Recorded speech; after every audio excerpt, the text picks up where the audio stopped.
Hello, everyone, calling all jazz fans. This is Anton Garcia Fernandez talking to you from Jackson in the state of Tennessee in the United States of America. And this is a new episode of the Jazz Flashes podcast that will be available on my YouTube channel, Anton GF. And you can also read about it and listen to it in Jazz Flashes, the blog that I write about jazz, and that you can find at jazzflashes.blogspot.com.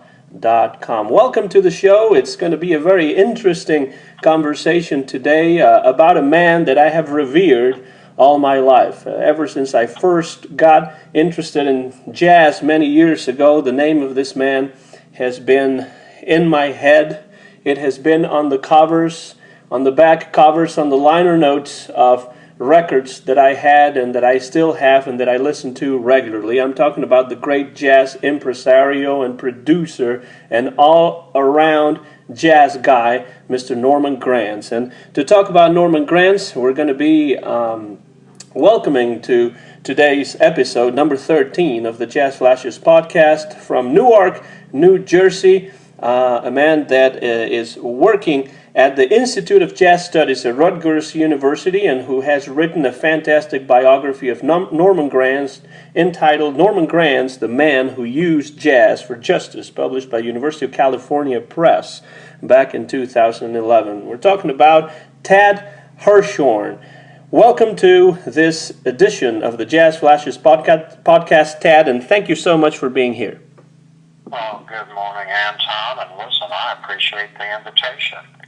Well, I appreciate your agreeing to be interviewed and to chat about the figure of Norman Granz, one of the most important figures on the record-producing side in the history of jazz. A few years ago, I read your book, Norman Granz, The Man Who Used Jazz for Justice. I was attracted not only by the fact that the book was about Norman Granz, but also by that very interesting title, The Man Who Used Jazz for Justice. And I'm sure that we'll be able to talk quite a bit about this during the course of our conversation. But before we do, I want to give you a chance to introduce yourself a little bit to the audience, to the listenership of the Jazz Flashes podcast. Where were you born, and how did you start getting interested in jazz music, Tad? I was born in Dallas, Texas in 1954, and as far as interest in jazz, that started relatively early, because I know you said that you were interested in jazz by the time you were 11, and that's really about the time I became interested. And we're talking about 64, 65, I used to listen to my mother's 78s, and she had, wide-ranging taste, from, recordings in the,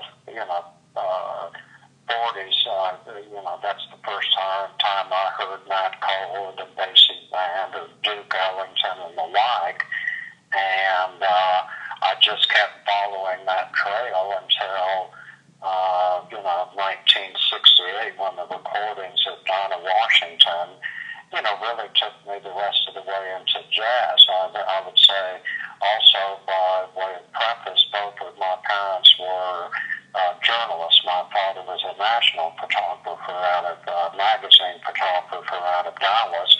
My mother wrote for the newspapers in Dallas, and I eventually picked up both photography and writing.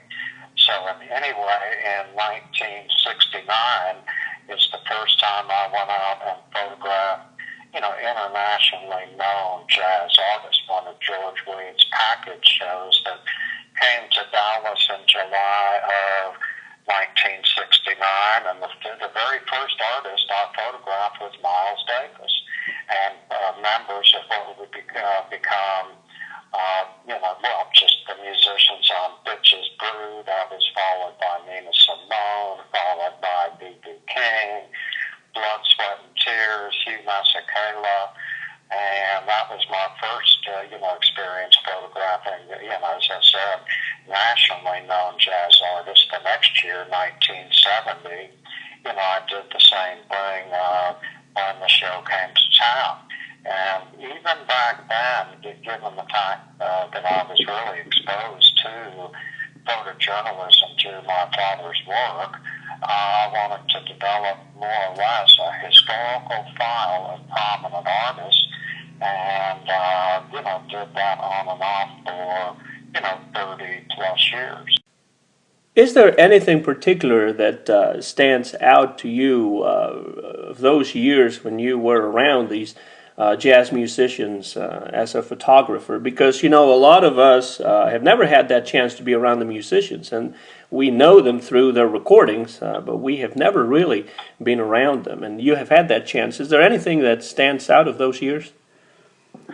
Well, absolutely, because see, some of those pictures I've looked at ever since I took them. For example, in 1969, I just photographed that George Green program from the audience. The next year I was 16 and just walked to the front of the stage and went up the side stage and started photographing, all of these musicians back there. To say the least, it's a lot different than it is today.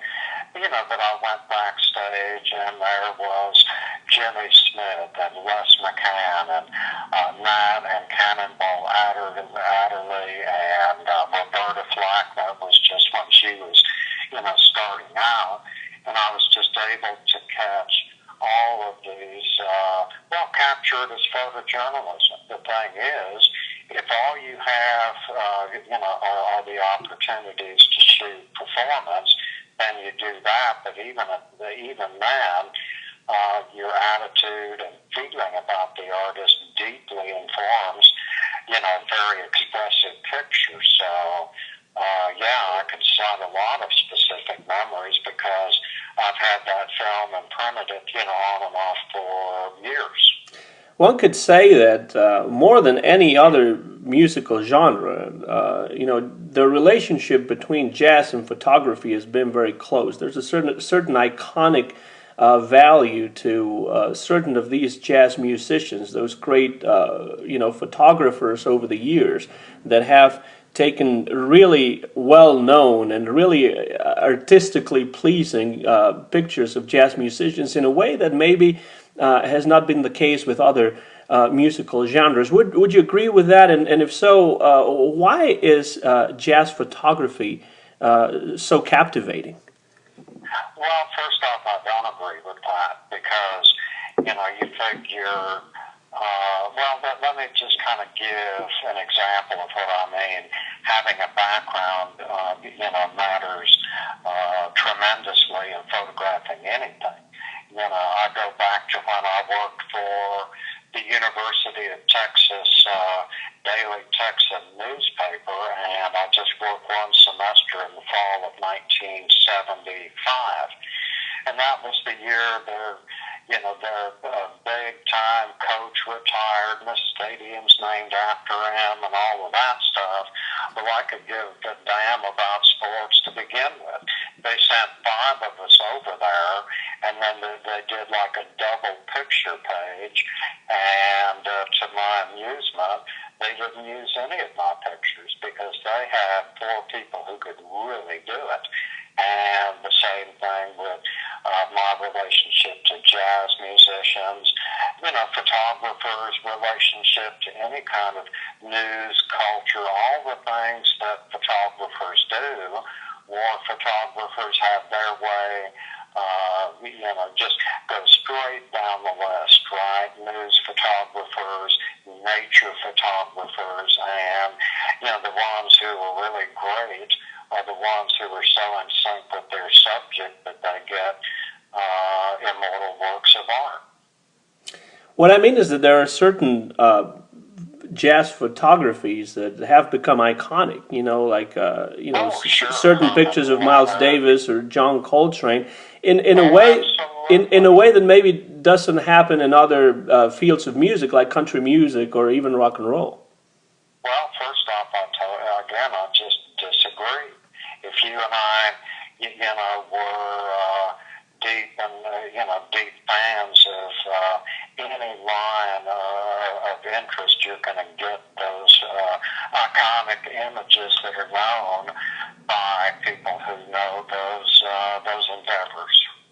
Now, And I would say this, it was looking at the work of people like Herman Leonard or Gottlieb or any number of other photographers that you just kind of sharpen your own skills. It's whether you're, writing, pictures, anything else, it helps to know what good is and to be able to be self-critical. This is a good picture. This is not good. It may be just, this is the only picture I've got of Sinatra, and it certainly is not among iconic ones, but it's just fine, right? yeah, I think from that point of view, I definitely agree with you. Now you've written, I think what to my mind is the most important biography of Norman Granz, the man who used jazz for justice. Sure.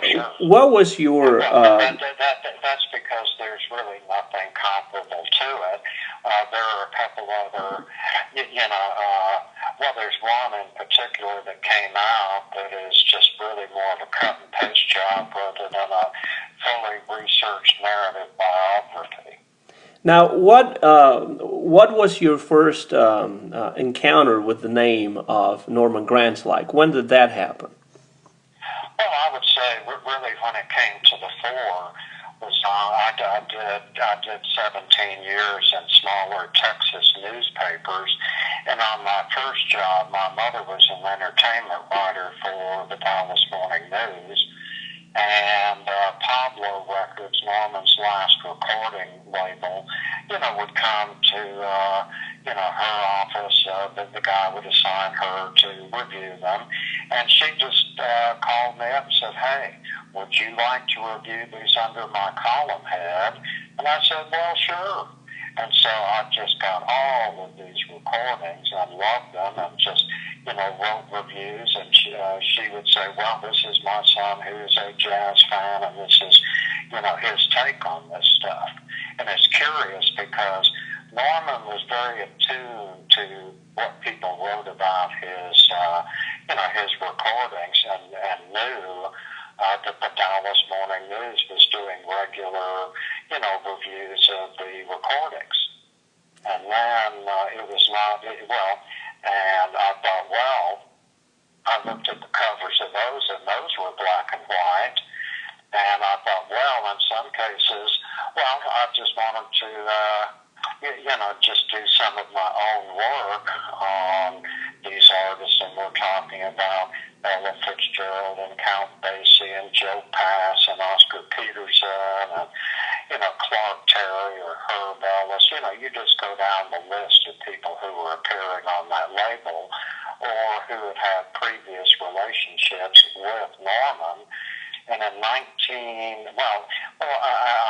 met Norman for the first time in March 1980 in the lobby of the Fairmont Hotel, where Ella was opening for 2 weeks. She did that every spring.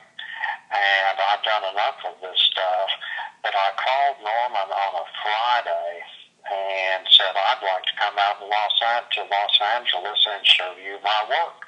And he said, "I'll be coming to Dallas. I'll be there Monday morning just to get everything up and running at the Fairmont, and we can meet in the lobby."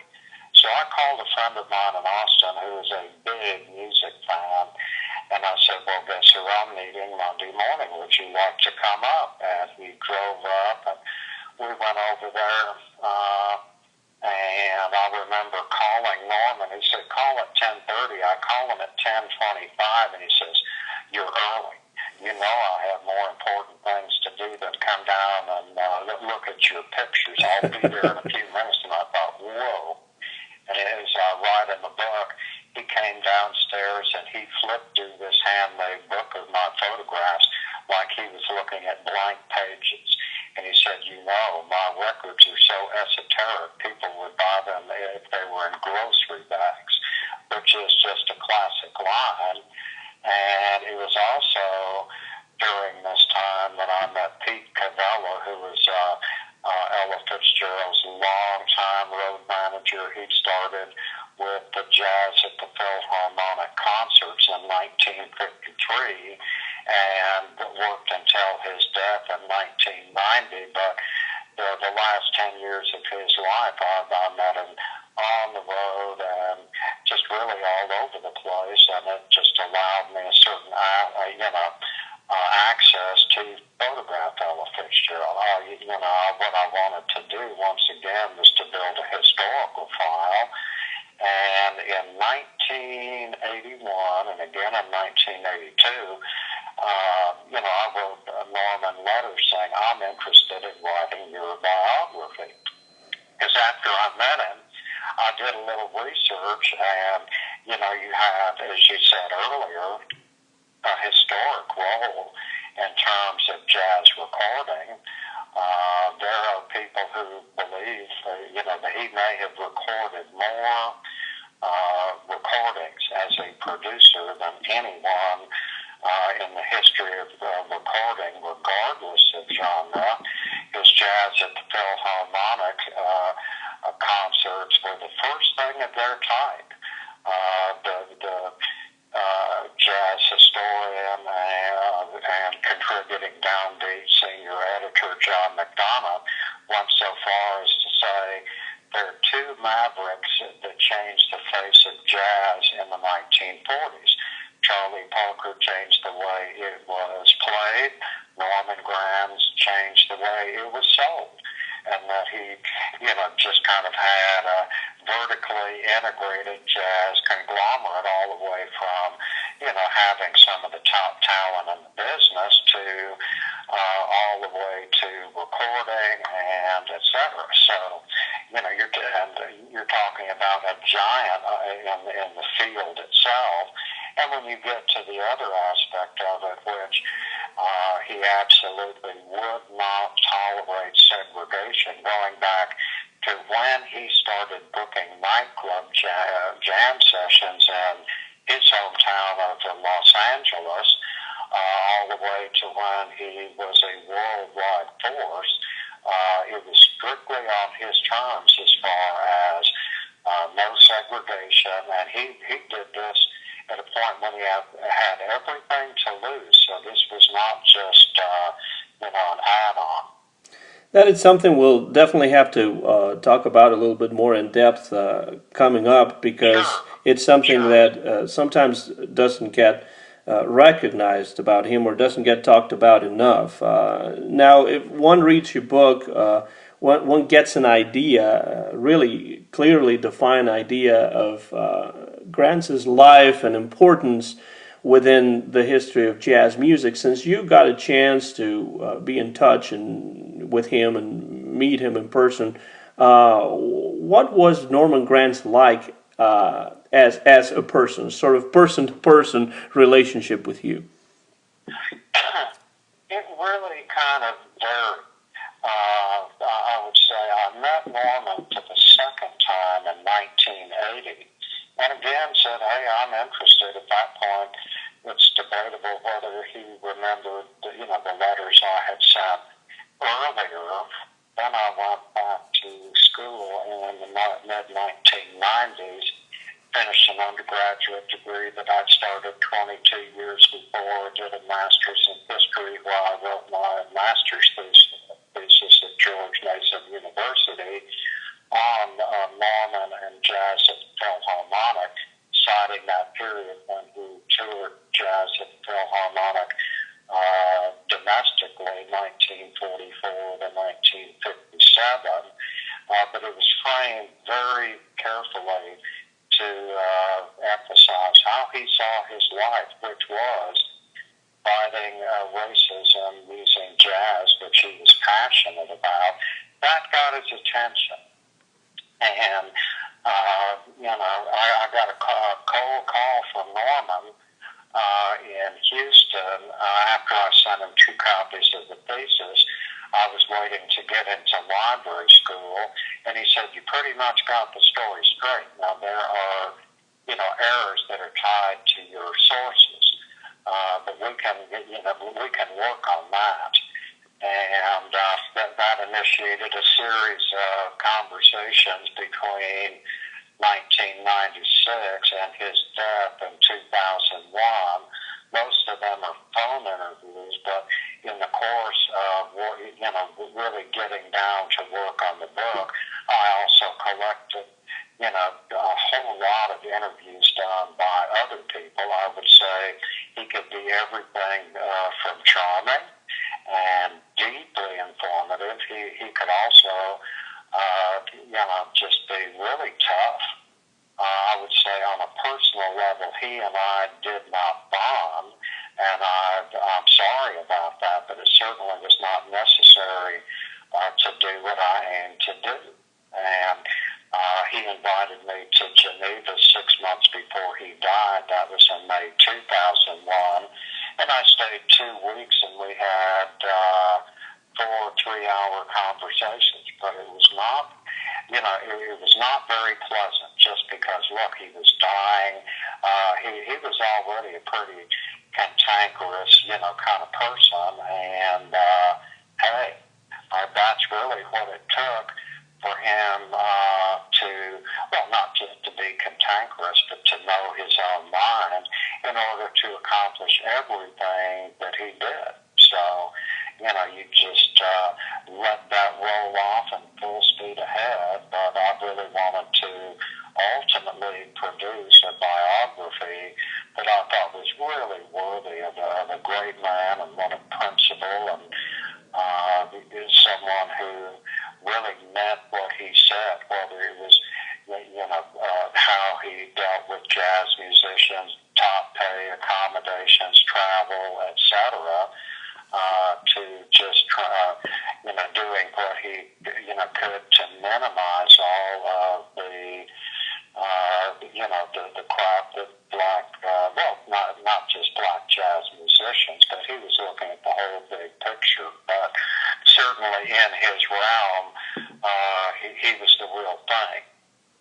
You're listening to the voice of Tad Hershorn, joining us via telephone from the Institute of Jazz Studies in Newark, New Jersey at Rutgers University. He has written a great biography of Norman Granz entitled Norman Granz, The Man Who Used Jazz for Justice. And we're discussing the life and career and figure of the great producer Norman Granz, who was the son of Ukrainian Jewish immigrants, who was born in California in 1918, and as we mentioned, died in 2001. But how did Norman Granz enter into contact with the world of jazz, and how did he come up with the idea to start recording these jazz musicians that he loved? It was definitely at first probably not an economic pursuit.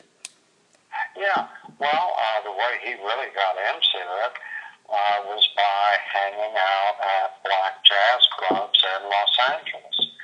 And back then, white people hanging out in black clubs was a rarity. There's only 2 others I can think of in that scene at that time, and we're talking about 1941, 42, was the pianist Jimmy Rose, who went on to have a lengthy career, as did, guitarist Barney Kessel. But they were referred to as grays, a white man with black souls. So anyway, Norman just, he loved the jam session. He loved watching musicians in this kind of hothouse of friendly competition where, musicians, just vied to challenge their peers, develop their styles, and that influenced how he saw the jazz experience for the remainder of his career. So anyway, he went on from there, just attending these things. In 1942, he started organizing jam sessions in these clubs on the day that they were closed. The Los Angeles City Council had passed an ordinance saying that jazz clubs, clubs had to be closed one day a week to at least give musicians the opportunity to take a day off if they wanted one. So Norman went to the club owner, Billy Berg, who had a club called the Capri, and then the Troville, along Central Avenue. me that part of Los Angeles and said, look, I'll make you a deal. I can run these sessions, but, I want, three things. One is you will advertise in advance so that these people, they're not going to come in and play for free. They will get at least union scale, right? Second, you put tables on the dance floor. This is music to listen to. And third, you let anybody in, and if you want to keep the shows, you will integrate the other 6 nights of the week. Now, this is when he was probably 24, but once again, he knew his mind. And by 19, those went on for a couple of years. And in 1944, he had the chance to take his idea of taking jazz to major theaters, to Philharmonic Auditorium in Los Angeles. It was in conjunction with the notorious case in Los Angeles having to do with some of the Zoot Suit related disturbances and riots and during the Second World War, and he did a fundraiser for them. And it's the first time Philharmonic Auditorium had ever had jazz. They'd never had a racially integrated audience in the house before. So, he was a provocateur. He was tremendously successful. He started doing more of these, concerts in, the West Coast. By 1945, he launched the first kind of fledgling national tour, and by 1946, he was going out with a troupe of jazz superstars, on 2 national tours, one in the spring, one in the fall. And the kind of things you would see, for example, might be Coleman Hawkins standing next to Charlie Parker, next to Lester Young. I mean, extraordinary stuff. Mm-hmm. And as they became more prominent, it's like Oscar Peterson once said, jazz at the Philharmonic was like having your record collection come to town. So Norman was able to make money as a real capitalist. He could be a social radical, and that's a rare feat to pull off. And fortunately, he actually recorded a lot of this stuff, a lot of these live performances. He didn't only conduct studio sessions, but he also recorded live a lot of these jazz at the Philharmonics at a time when live recordings were not as common as they would be later. And it also happened, and I think this is pretty interesting to note, during the 1940s and 1950s when we were talking about what could be characterized as the golden age of the independent labels. There were hundreds of independent labels in the United States. And what's interesting is that he was able to create his own independent labels. First Clef, then Norman Granz, and then in 1956, Verve Records. Now, Verve Records was one of the most successful, most popular independent labels. What, in your opinion, if there is any, is the secret of Verve's success when it was created in 1956, around the time when the onslaught of rock and roll was very powerful and it affected the popularity of jazz? Well, let's go back to part of what you raised, and that was on the 2nd of July, 1944 was the occasion of the first Jazz at the Philharmonic concert. It was recorded with his permission for Armed Forces radio service for the troops during the war. And Norman got a copy of that. And at one point in 1944 or 45, he went to New York with that live recording, and he took it to a couple of the major labels, and they heard the live recording and just thought they heard the clinker notes and the crowd noises, and they were very studio bound in their thinking. And then he took it to, Mo Ash, the Ash recordings, who was an unusual producer. And what he heard, and what Norman certainly agreed with, is that they were documentaries of a performance, right?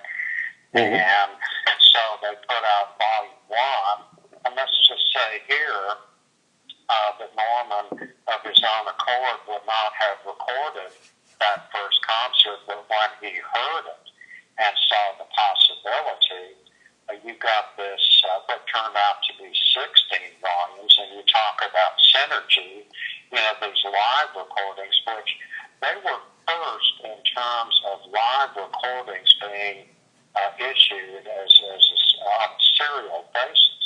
And the recordings, which could be played over the air on jukeboxes, etc., created interest in the concerts, and the concerts created interest in the records, both the live recordings and the studio recordings, and the artists who worked, with and for Norman. It's not that you have to have the original idea, but to be smart enough once you've been exposed to realize its potential. And by the time we get to the, let's just say 1953, 500,000 people around the world were hearing Grant's concerts that year. But he was also producing after jazz records in the United States, which was a mix of reissuing some of the stuff he had done for Mercury, but also producing a lot of product. Now, when we get around to Verve is really when we introduce, Ella Fitzgerald into the equation. She started with jazz at the Philharmonic in 1949 for the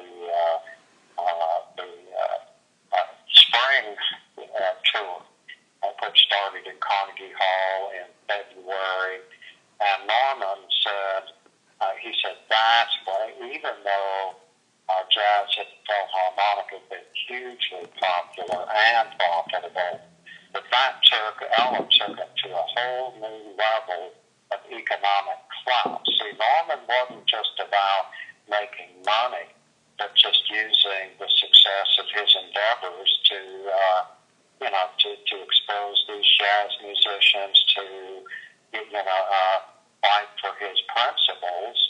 And let's see, it was not until 1954 that Norman actually got her personal management contract. And then the following year is when he was able to wrestle Ella Fitzgerald away from Decca Records. And let's see, that she had recorded for since the 1930s when she was with Chick Webb and Mo Gale, who was also affiliated with management. But her manager, he was able to finally get the personal management, and by 1955,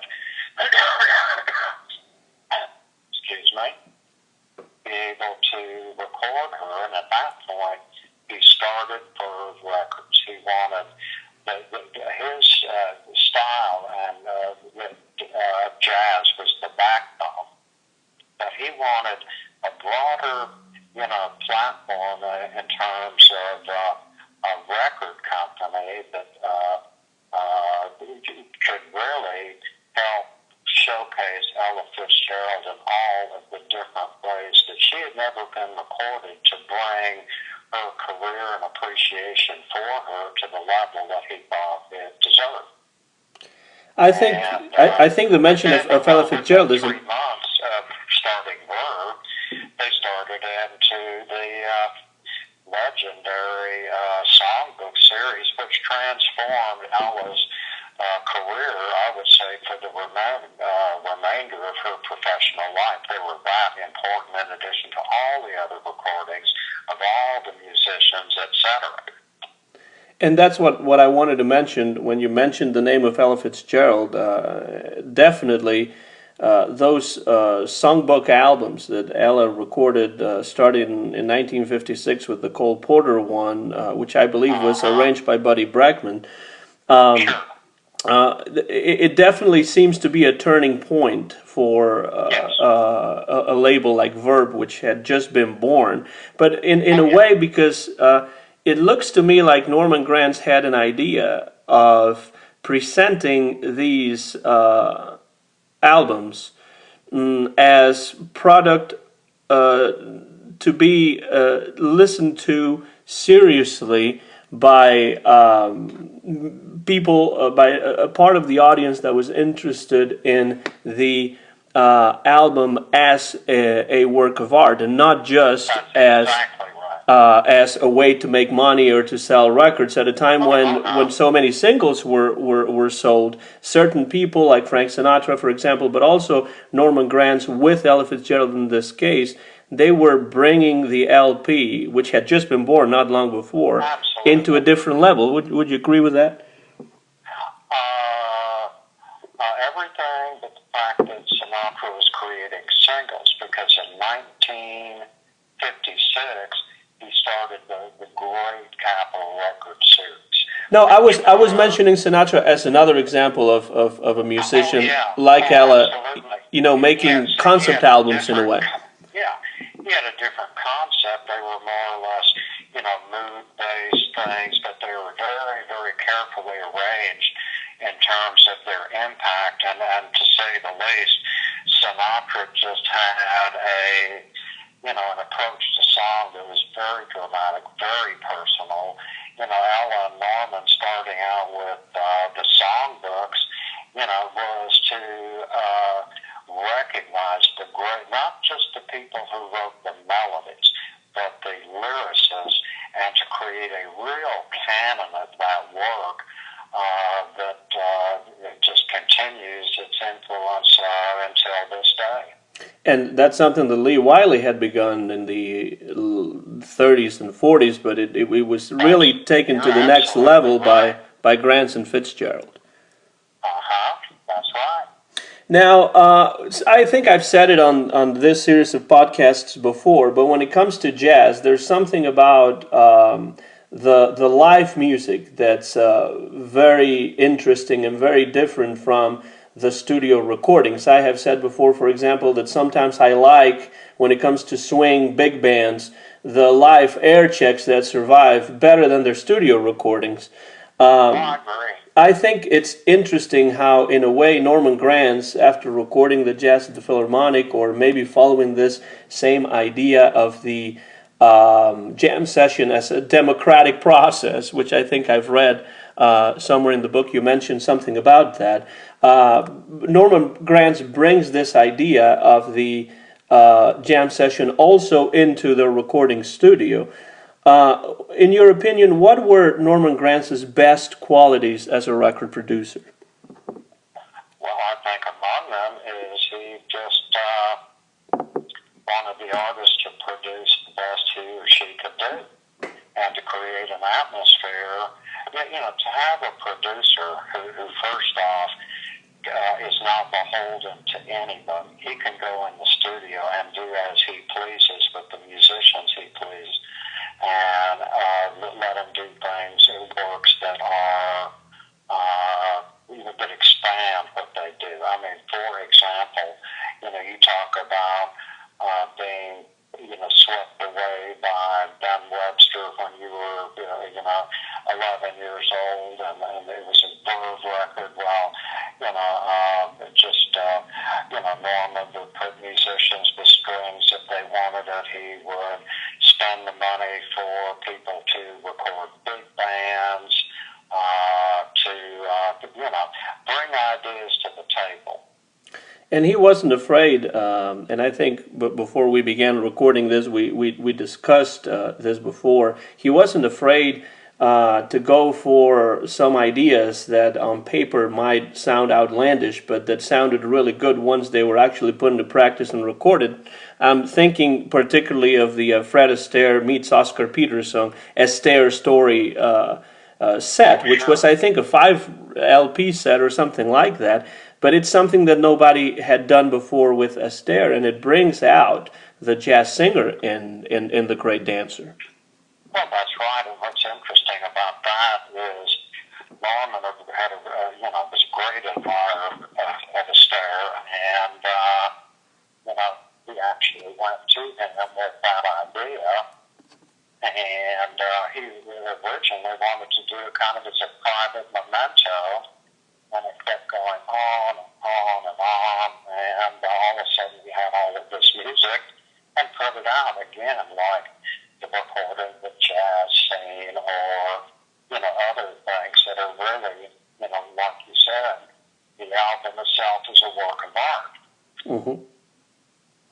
You're listening to a new episode of the Jazz Flashes podcast. My name is Anton Garcia Fernandez, talking to you from Jackson, Tennessee in the United States of America, and joining us via telephone from Newark, New Jersey, from the Institute of Jazz Studies at Rutgers University, is Tad Hershorn, who has written a fantastic book about Norman Granz, the producer, the jazz impresario, the all-around jazz guy.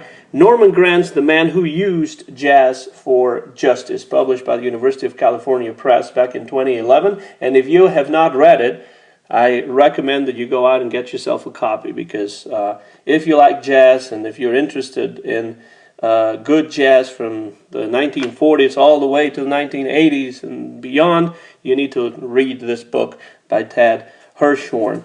Now, Tad, we have touched a little bit on the social persona, the social agenda that Norman Granz had. Let's talk a little bit more about that, because I think this is something that doesn't get mentioned very often, and it's really too bad, because when we think about the civil rights movement, we think about a lot of people that have become really popular over the decades, but Norman Granz is definitely not one of those people. But he did a lot for the integration of jazz musicians at a time when the United States was a highly segregated country. Where do you think these social, racial, integration-related convictions come from in Norman Granz, and how, in what ways was he able to advance that agenda? Well, see, Norman Granz grew up in the Boyle Heights neighborhood of Los Angeles, which was highly mixed. I've had a chance to look over, the yearbook from, his senior year, and I know from a friend of his from that time that you had Mexicans, you had Mexican Americans, you had, Japanese, you had, blacks, Native Americans, and the like, just that part of the world. And actually, white Caucasians in that school were a distinct minority. So Norman grew up in a varied, neighborhood. He experienced anti-Semitism, that I know of just when he worked for one of the Los Angeles stock exchanges and wanted promotions, and was held back because he was Jewish. So I think he understood that. It's interesting because when you write history or biography, there are few eureka moments, meaning where you can maybe say on a somewhat definitive basis, where do you hear someone saying this made a difference in my life and how he would act when he was booking the shows at Billy Berg's Troville? Billie Holiday came out in around June of 42, and at one point went to Norman crying that she couldn't even get friends of hers in the club. At the same time, Norman was dating an African-American dancer and choreographer, and just blanking on her name. Likewise, he had to Marie Bryant, and he was having to go to restaurants in advance just to make sure that if they wanted to go there, that she would not be embarrassed and things like that. He said, I would figure out a way to act on this, and it actually came very soon. The nightclub scene, the jazz at the Philharmonic concerts. For example, I think it was around 1947, Norman and a handful of the musicians, went to a record store in Dayton, Ohio. And they were looking at actually some of their own records that they had not heard yet, but black people were not allowed to go into the sound booths to listen to them. So Norman called up the manager and he said, look, I will not sell to you anymore. I want you to take all of my stock out of your store because I'm just not, I don't need your business that much at all. In 1947 alone, he gave up $100,000 in bookings for hall managers or whoever would not sign his contract with anti-segregation clause, and $100,000 in $218 is just over $1 million. So, at a time, as I said earlier, when he was still really getting his footing, he would put it on the line because that's the only way he was going to do it. And so I think his own personal experiences, but the fact is, Norman had a world-class intellect. He could have really done almost anything. He thought about being an economist. He could have been a lawyer. He could have been, he would have been very successful, if not at the top of his field. And the idea that he brought that to jazz is one of the best breaks jazz had, because it was the whole package. He just said the idea of presenting jazz, just to wide audiences on the face of it is absurd. And those problems that you're mentioning sound very similar to the issues that Artie Shaw had to deal with when Billie Holiday was singing with his orchestra and he was touring around the South, and Bing Crosby had similar problems when he wanted to have Louis Armstrong, his dear friend, appear in movies with him, and on and on and on. And it's really, it really means a lot to know that somebody like Norman Granz, at a time when it definitely did not help him commercially or financially in any way, was brave enough to push that agenda, which has brought social issues in our country to improve. Obviously, not to be completely fixed, as we know, but it's very important to talk about these cases because they seem to be exceptions to the rule, particularly in those times, and I don't think they get talked about enough. So that's one of the most fascinating parts of your book, for sure.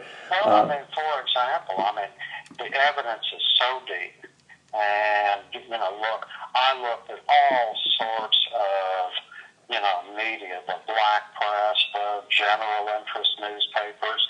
When you come across a story where Norman learned that there was just kind of a small, convention of black high school newspaper editors, and he gets them out on the lawn after their program and said, "You're right. You're doing the right things. Know your rights. Demand your rights." See, Norman, going back to the early 1940s. I would say he was aware, for example, of the philosophy of Philip Randolph, who was the president of the Black Porters Union. That's not the Brotherhood of Porters. And see, Philip Randolph, it was two-pronged philosophy. Yes, political rights, but economic justice. And so once again, it's an example of, just thinking on the deepest levels of trying to do the right thing. And at one point, my thesis, chairman back at George Mason said, well, how does that stack up? See, the 1940s was a fascinating period leading up to the better-known era of the civil rights movement in the 50s and 60s. Absolutely. Yeah, and Norman was aware, for example, of what was going on in early civil rights organizations, and using just really active things like sit-ins, like at a lunch counter with his musicians because they would not be served. And so, he was, as I said earlier, he was a provocateur.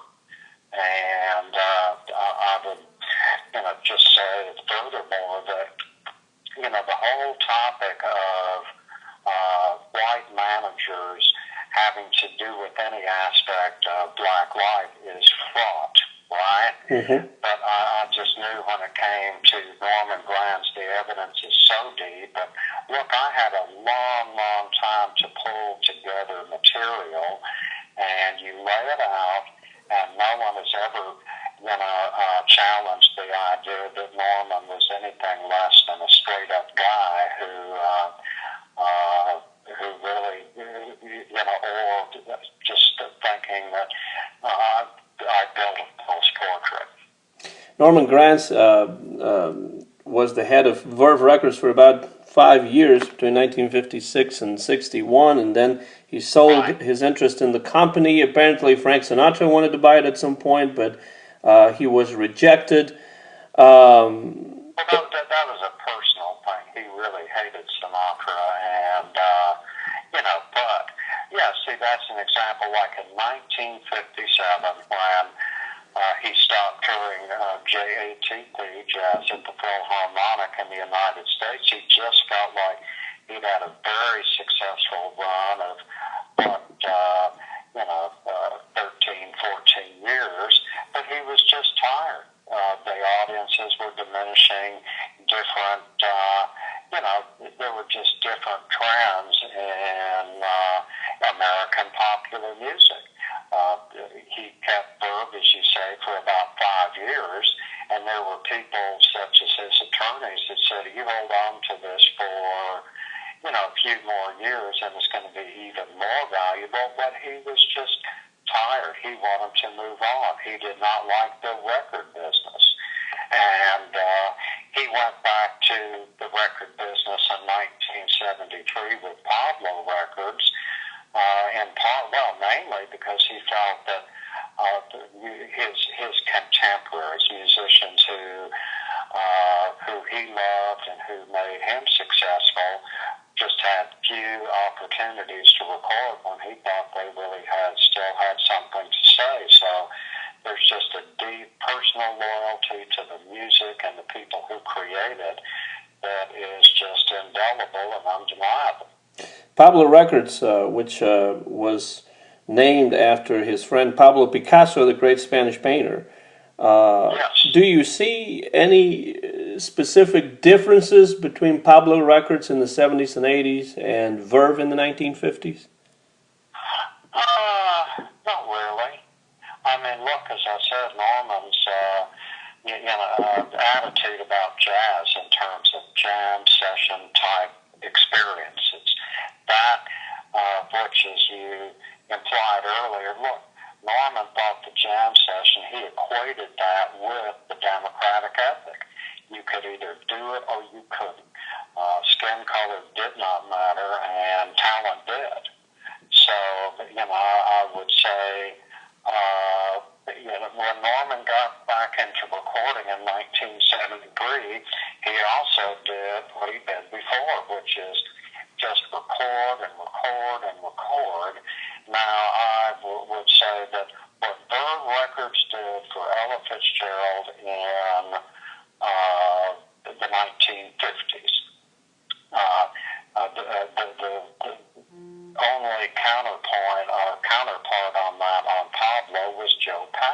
Mm-hmm. Joe Pass had, come of age musically in the late 40s and was one of those musicians who was deeply afflicted with a drug problem that took him out of circulation for years. He reappeared on the West Coast, doing work and like with Gerald Wilson and some small group recordings.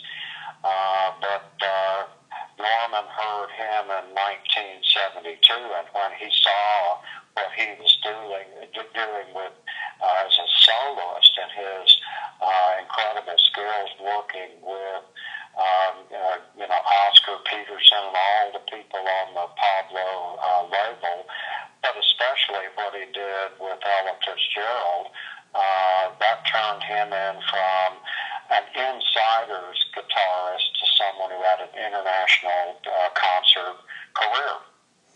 And those records that Joe Pass made with Ella Fitzgerald for Pablo are absolutely fantastic. They're among my favorites that Ella Fitzgerald ever made, comparable with earlier efforts that she recorded in the 1950s. I just, for some reason, really like this connection between guitarists and singers in jazz. It's incredible sometimes what a great guitarist or a great pianist, for that matter, can bring out of a good singer, like Ella Fitzgerald, like the Tony Bennett, Bill Evans album, even the Laurindo Almeida record that he made with Sammy Davis Jr. is a fantastic record too, and it's just guitar and voice. You're listening to a new episode of the Jazz Flashes podcast, number 13. My name is Anton Garcia Fernandez. You'll be able to listen to this episode on YouTube and also on my blog, which is Jazz Flashes, which you can read at jazzflashes.blogspot.com. We're met today by Tad Hershorn, joining us from Newark, New Jersey. He has authored an outstanding biography of Norman Granz entitled The Man Who Used Jazz for Justice. And as we're winding down the conversation, which has been incredibly interesting to me, and I hope for you all out there as well, I have a couple more questions for you, Tad, before I let you go, because I'm sure you have other things to do with your day. But I don't want to finish this episode of the Jazz Flashes podcast without asking you a couple more things, and one of them has to do with something that we also discussed before we began recording, which is the Norman Granz Centennial. You're right now working on a box set to commemorate Norman Granz's centennial, which is actually this year, since she was born in 1918, and we're recording this in September of 2018. Could you tell us a little bit about what that box set's going to be like, what it is you're working on, and when it's going to be available? Well, I got an invitation from Ken Drucker at the Verve Music Group, who was instrumental in the recent globally acclaimed unheard John Coltrane. Mm-hmm. And so anyway, we talked about this last year, and the idea is the way I interpreted it and did it was just to play some highlights from the Granz catalog. I mean, really thousands of recordings, and not only some highlights, but trying to make sure that different kinds of styles, were represented, because, he did of course, the jazz at the Philharmonic, you had the jam session stuff, you had special projects like the Ella Songbooks or Fred Astaire, or, just the types of what I call X meets Y, where you have, for example, on this recording, Sonny Stitt and Sonny Rollins, from, the late 50s, some stuff from, a selection from what he produced in, Afro-Cuban, but just, trying to get a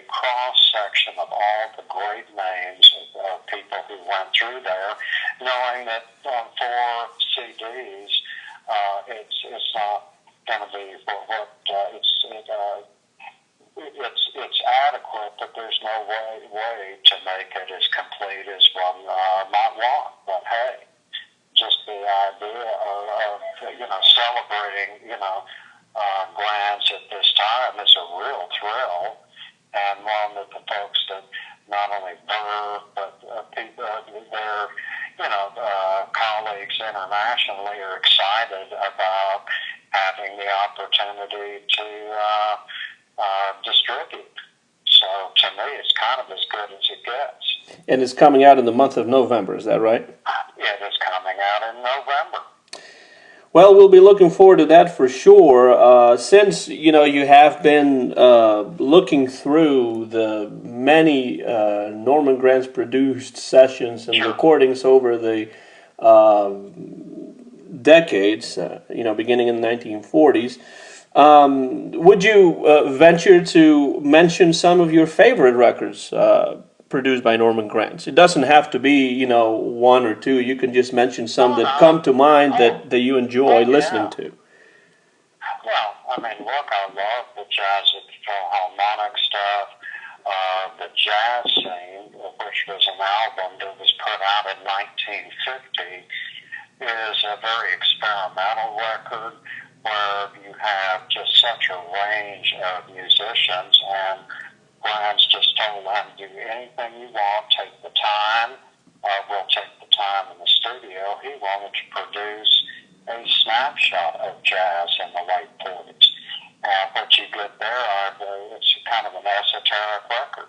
This is not the kind of stuff he would have taken around the country, because it really is probably the greatest art record he ever produced. I love the series like Jazz from the Opera House, or the studio recordings of Benny Carter. There's going to be some good examples of the clarinetist Buddy DeFranco, some which has never been re-released, and Billie Holiday. I picked one, Can't We Be Friends, from the Ella and Lewis, just to represent that incredible series of recordings that they made, and seeing how Lester Young or Billie Holiday in their later years, when sometimes their performances could be erratic, Norman was able to get good recordings because he knew them. He put them in company, with musicians who they were familiar with, and they produced some astonishingly good work. And once again, time and time again, you just see that Norman knew he had a prowess for making good records, making money, sharing in the bounty of that. And ideally, in the selections that I've made and the liner notes that I've written, I can bring aspects of how all of that worked together over decades.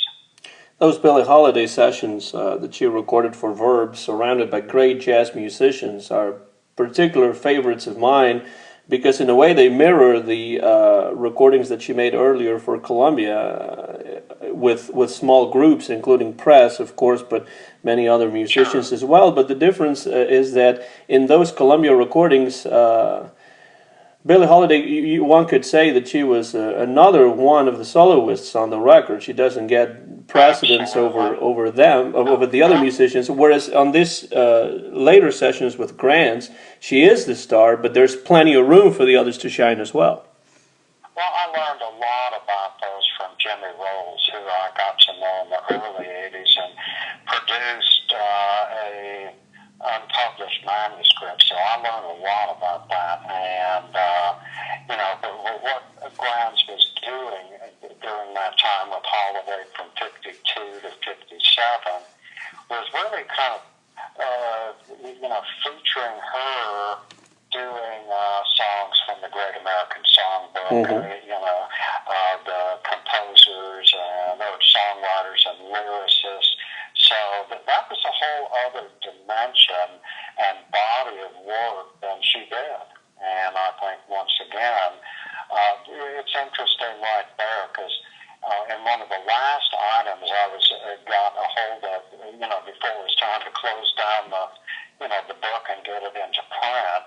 Mm-hmm. It was an interview that he did with Jimmy Lyons of Monterey Jazz Festival fame, and he was being interviewed in San Francisco.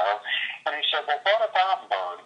He said, "Look, there are a lot of people who may, like this, like that, but he said, whether you're talking about Charlie Parker, Billie Holiday, or Lester Young, their first recordings are some of the most seminal recordings in jazz, right?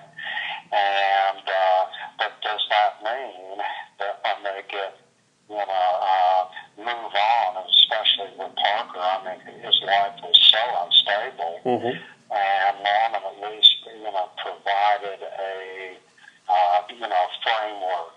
And I would say Parker, recordings in some quarters are among the most controversial aspects of Norman's recording career.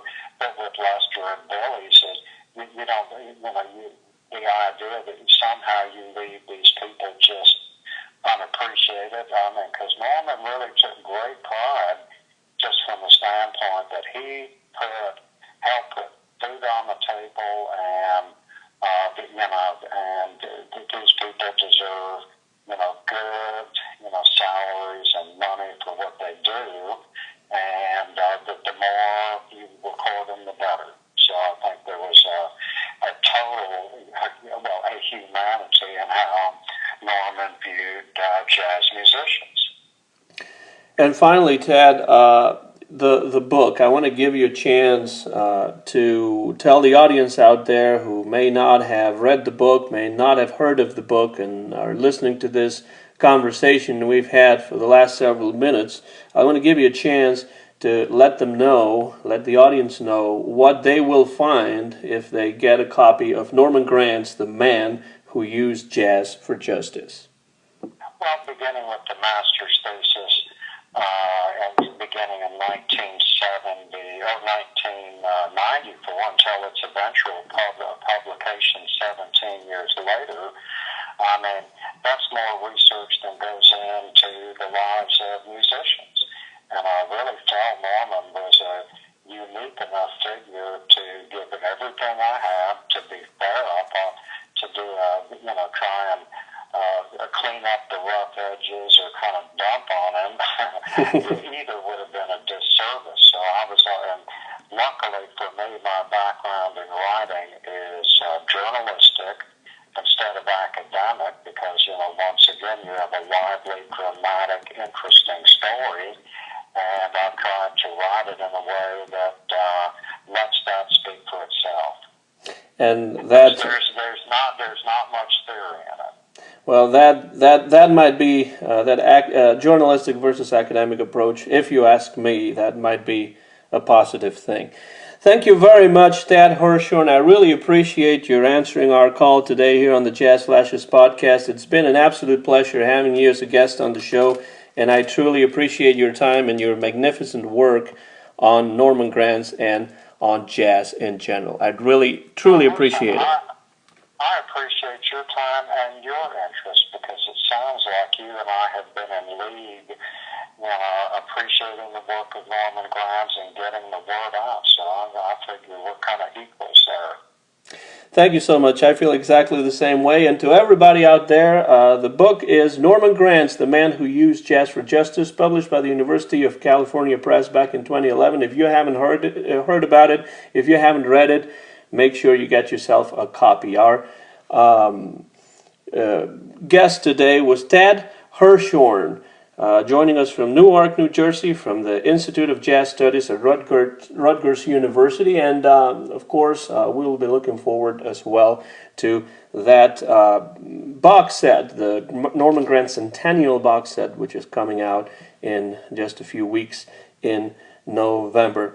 Thank you again, Tad, and thanks everybody out there for listening to the Jazz Flashes podcast. My name is Anton Garcia Fernandez. Mine is the copyright. The year is 2018, and this podcast was recorded live in Jackson, Tennessee, in the United States of America. Thank you very much for your interest and for listening to this podcast, and now it's time to listen to great jazz music because, as Duke Ellington and Billy Strayhorn once said, it don't mean a thing if it ain't got that swing. Thank you very much. See you next time.